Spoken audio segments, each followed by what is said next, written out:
لا إله إلا الله لا إله إلا الله لا إله نحمده ونصلي على رسوله الكريم أما بعد أعوذ بالله من الشيطان الرجيم بسم الله الرحمن الرحيم فإذا لقيتم الذين كفروا فضرب الرقاب صدق اللہ العظیم۔ سورۃ محمد کی آیت نمبر 4، اس کا پہلا جز آپ حضرات کے سامنے تلاوت کیا ہے، جس کا ترجمہ یہ ہے،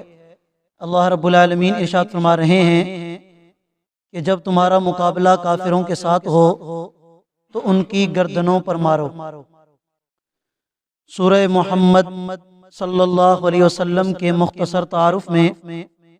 آپ حضرات کے سامنے یہ بات ذکر کی تھی کہ اس مبارک سورت کے اندر اللہ رب العالمین نے جہاد اور قتال کے احکامات کا ذکر فرمایا ہے، اور یہی وجہ ہے کہ اس سورت کو سورۃ قتال بھی کہا جاتا ہے۔ چنانچہ اللہ رب العالمین ارشاد فرماتے ہیں کہ جب تمہارا مقابلہ کافروں کے ساتھ ہو تو ان کی گردنوں پر مارو، حتی اذا اثخنتموہم، یہاں تک کہ تم ان کی مکمل طور پر طاقت کو کچل دو، فشد الوثاق، تو انہیں مضبوطی کے ساتھ گرفتار کر لو، فَإِمَّا مَنًّا بَعْدُ وَإِمَّا فِدَاءً، پھر اس کے بعد تمہاری مرضی ہے کہ یا تو فدیہ یا تو احسان کے طور پر چھوڑ دو یا پھر فدیہ لے کر انہیں آزاد کر دو۔ اصل میں غزوہ بدر کے موقع پر جب 70 مشرکین گرفتار کیے گئے، ان کے سردار، تو نبی کریم صلی اللہ علیہ وسلم نے صحابہ کرام رضوان اللہ تعالی علیہ مجمعین کی کثرت رائے کی وجہ سے ان کو فدیہ لے کر چھوڑ دیا تھا۔ پھر سورہ انفال میں اللہ رب العالمین نے اس بات کو ناپسندیدہ قرار دیا کہ جب تک کافروں کی طاقت کو مکمل طور پر کچل نہ دیا جائے، اس وقت تک فدیہ لے کر ان کے قیدیوں کو چھوڑ دینا یہ کوئی صحیح فیصلہ نہیں ہے، اس لیے کہ ان کے قیدیوں کو چھوڑ دینا فدیہ دے کر، اس کا نتیجہ کیا نکلے گا کہ دشمن مزید مضبوط ہو جائے گا۔ جب ان کے بندے ان کو واپس مل جائیں گے تو جسمانی اعتبار سے پھر وہ مضبوط ہو جائیں گے، تو جب تک کافروں کی طاقت کو مکمل طور پر کچل نہ دیا جائے اس وقت تک انہیں فدیہ دے کر چھوڑنا یہ صحیح فیصلہ نہیں ہے۔ اب یہاں اللہ رب العالمین اس کی وضاحت فرما رہے ہیں، فرمایا کہ جب کافروں کی طاقت مکمل طور پر ختم ہو جائے، انہیں کچل دیا جائے، تو اس کے بعد تمہیں اختیار ہے کہ یا تو احسان کے طور پر انہیں چھوڑ دو، یعنی بغیر کسی معاوضے کے، بغیر کسی فدیے کے، اور یہ بھی تمہیں اختیار ہے کہ تم فدیہ لے کر بھی انہیں چھوڑ سکتے ہو۔ اس آیت کریمہ کو دیکھتے ہوئے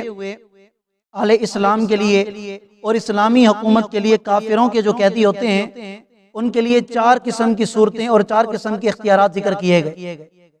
کہ اگر مسلمان یا اسلامی حکومت کے ہاں کوئی کافر قیدی بن کر آ جاتا ہے تو اس کے لیے انہیں 4 اختیار ہیں۔ پہلا اختیار تو یہ ہے کہ احسان کر کے انہیں چھوڑ دیا جائے بغیر کسی معاوضے کے،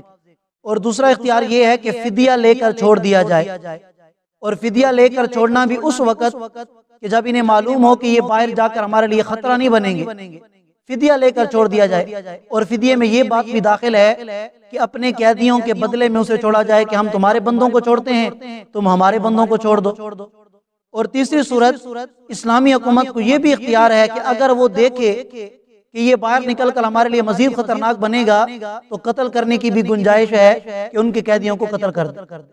اور چوتھی صورت یہ ہے کہ اگر اسلامی حکومت محسوس کرے کہ یہ ہماری خدمت اچھی کر سکتے ہیں تو پھر انہیں غلام بنا لیا جائے، انہیں باندیاں بنا لیا جائے، انہیں نوکر بنا لیا جائے اور ان سے بھرپور خدمت لی جائے۔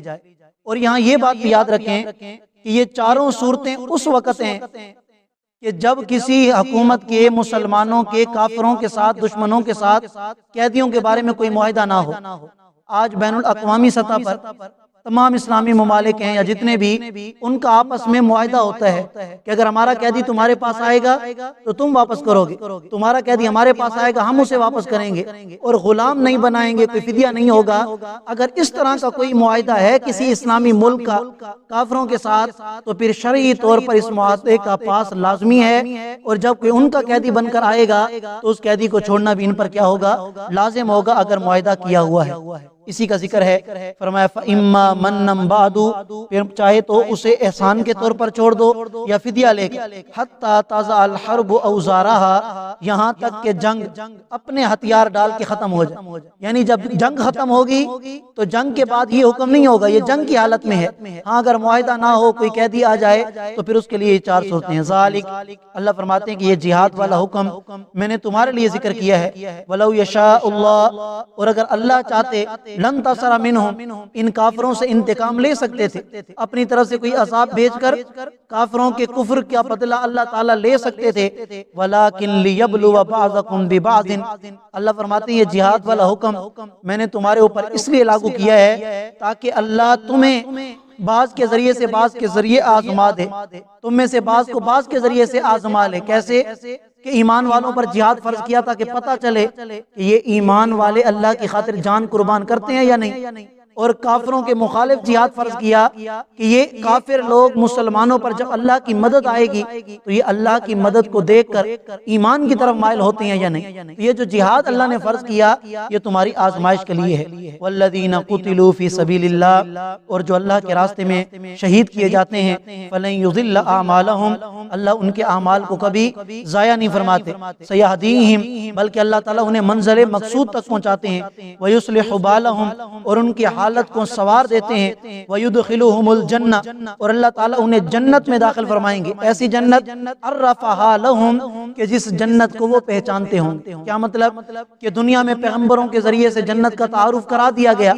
اب جب وہ جنت میں جائیں گے تو اسی جنت کو پائیں گے جو دنیا میں انہوں نے اس کی تعریف سن رکھی تھی۔ اور بعض حضرات کا کہنا یہ ہے کہ مطلب یہ ہے کہ اللہ تعالیٰ اہل جنت کے لیے جو ان کا ٹھکانہ ہوگا جنت میں، اس کو اتنا آسان بنا دیں گے کہ کسی جنتی کو اپنا ٹھکانہ ڈھونڈنے کی ضرورت نہیں ہوگی۔ جیسے اعلان ہوگا کہ یہ جنتی ہے، فوراً وہ اپنی مقرر کردہ مقام پر پہنچ جائے گا بغیر کسی تکلیف کے۔ اللہ تعالیٰ اس کے لیے آسانیاں پیدا فرما دے۔ اللہ تعالیٰ ہم سب کو سمجھنے اور عمل کرنے کی توفیق عطا فرمائے۔ جزاکم اللہ۔